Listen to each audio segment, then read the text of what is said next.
Before we talk Lions, we've got to talk some college football, and I called this one. I was very excited when this came true. It was a great game. Michigan State beat the U 38-17. So, Jeff, I want to hear your thoughts on the game. Quickly, before we get into the game, let's just address the obvious, and it's Kenneth Walker III. I mean, my Lord. He has 493 yards and 5 total touchdowns in just 3 games. And everyone saw the first game my man had. It was over 200 yards.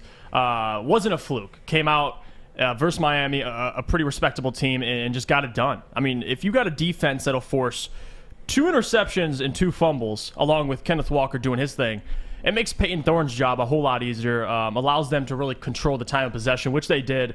I mean, Miami couldn't run the ball, and they kind of had to put the offense in Derek King's hand, which you saw how that worked out. He had a fumble early on. The team also had another fumble later in the game, 2 interceptions. Obviously, it was 17-14, really up until the third quarter, which at that point, it was still a good game, and then Michigan State just exploded for 21 in the fourth quarter. I mean, they look good on both sides of the ball. Peyton Thorne stays pretty much perfect. I mean, 9 touchdowns, 0 interceptions thus far in the season. And just seeing this matchup, it should make Spartans fans more excited for October 30th at Spartan Stadium, because you saw Jalen Naylor looked good in the pass game. The secondary was a little shaky at times. But, hey, if you got Derek King attempting 60 pass attempts, you stopped the run and you did your job. So, I mean, mainstream media really needs to start talking about Mel Tucker and the Michigan State Spartans, because if people are allowed to sit up here and say, listen, Mel Tucker needs at least a class or 2 to get this thing going, and he's undefeated thus far with a sophomore quarterback and a lot of transfers coming in the portal, like Kenneth Walker. My God, no one expected this man to come out and get, over 200 yards, 500 yards in just 3 games. It's absurd. But they performed well. They beat a Miami team. We all thought they'd win, but nonetheless, it was still a good game. It was a great game. Everybody in this room thought Michigan would win, or Michigan State would win. But consensus around the country, it was Miami's game to lose. And you're talking almost a touchdown underdog for Michigan State. And they walked in there and they trounced Miami. It was close for a majority of the game. You went through 3, almost even midway into the fourth quarter before it really started getting away from Miami. But come on, Mel Tucker's done a phenomenal job, especially in the transfer portal. He has done a phenomenal job plugging holes with leftovers from other schools, and it's worked out perfectly for them. They're 3-0. They have Western Kentucky up next, then Rutgers, and then Indiana. And you know who's waiting for them if they get through the next 3 games? Possibly a 6-1, maybe even a 7-0 Michigan team. We don't know yet. They've got they're away to Nebraska. They're away to Wisconsin. Lots of tough games for Michigan to play, but let's focus on Michigan State. On the road, keep in mind, in a hostile environment. Peyton Thorne, 4 touchdowns, 0 interceptions, but the kid was completely poised and had probably the best composure I've seen out of a Michigan State quarterback, probably since Kirk Cousins. I mean, Michigan State have got their quarterback. That's it. They've got a guy that can win them 9-10 football games if you have a good enough team around him. He's proven it. The guy looked really good, really good. To go into Miami and win the way you did was more impressive than I think any Big Ten win or any win from a Big Ten team this year. There's no Big Ten team outside of maybe Iowa beating Iowa State the way they did, where I look at the win and I was like, wow, that was impressive. What State did, granted, we expected State to go out and win. It felt like it was going to play out that way. But for them to go out and smash Miami 38-17, my goodness. Mel Tucker, take a bow. Kenneth Walker, take a bow. Peyton Thorne, take a bow. Like, this is such a good football team. I really, really like it. And Michigan State, again, they're on the road to a possible 6-0 start, heading into East Lansing, hosting their arch rivals, Michigan. You want to talk about building a storyline? I said, 13 days ago that both teams are likely to start 5-0?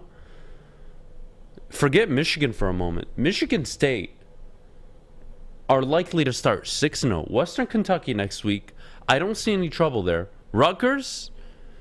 Meh. Rutgers are playing Michigan next week, so if they get trounced by Michigan, I'm not sure where their confidence is going to be heading into East Lansing. Right. and then they're away to Indiana. Okay, that's a good barometer. Like, all right, away to Indiana, it's going to be. We're going to figure out what kind of team we are, but we kind of already know. But still, you're already 5-0 up until that point. You beat Indiana. You're in East Lansing hosting Michigan. Halloween night, undefeated. You're probably 6-0. Where you are in the polls is probably completely different than where you are now.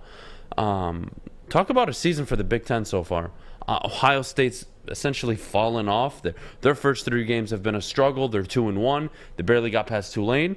Michigan State, Penn State, Michigan to an extent, Iowa. These are the teams that have emerged this year, and I couldn't be happier. Even Wisconsin to an extent. So, Jeff, Michigan State moving forward, what are you expecting? Is this what you're gonna? Is this the Michigan State you're gonna see every Sunday going forward? The team that showed up against Miami? Especially with the program Mel Tucker's trying to put together. You want to see consistency. And thus far, in 3 games, we've seen just that. I mean, 38 points in their opener, 42 against Youngstown State, following up with 38 against Miami, Florida. Like, obviously, if we know one thing, it's this offense is consistent.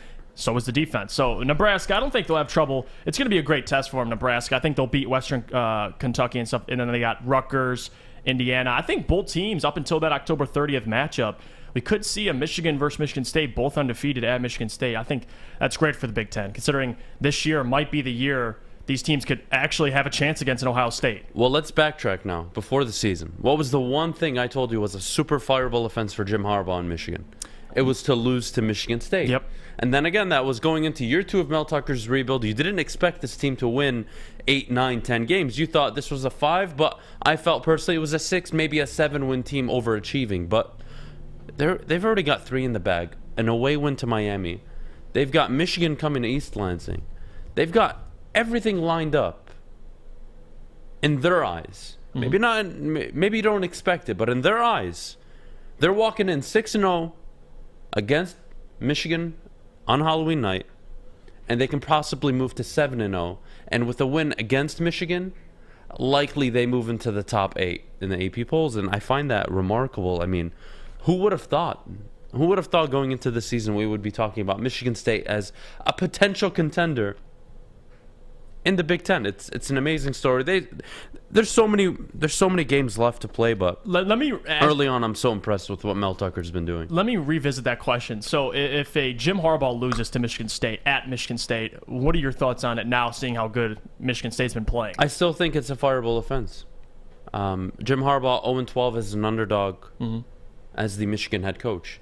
Mel Tucker, granted, he's the underdog most weeks because he's taken over a rebuild program, but regardless, has, I believe, 4.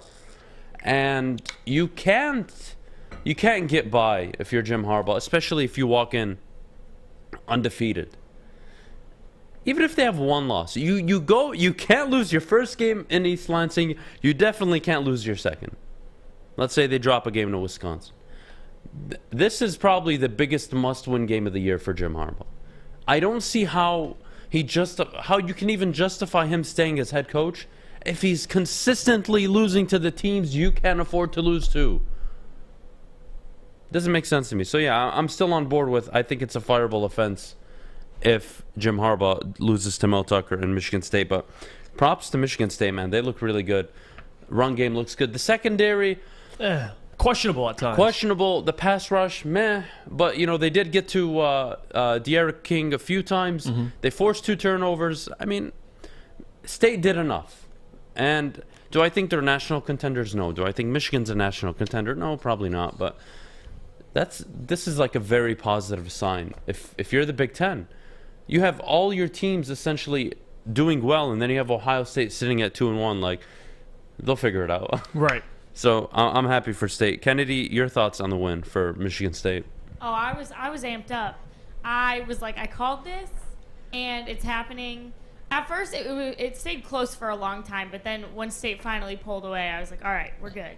And I also had the Notre Dame game on, so I was dual watching there for a while. So it was fun. Lots of good college football over the weekend. That being said, we're going to talk about Michigan and their game when we come back. But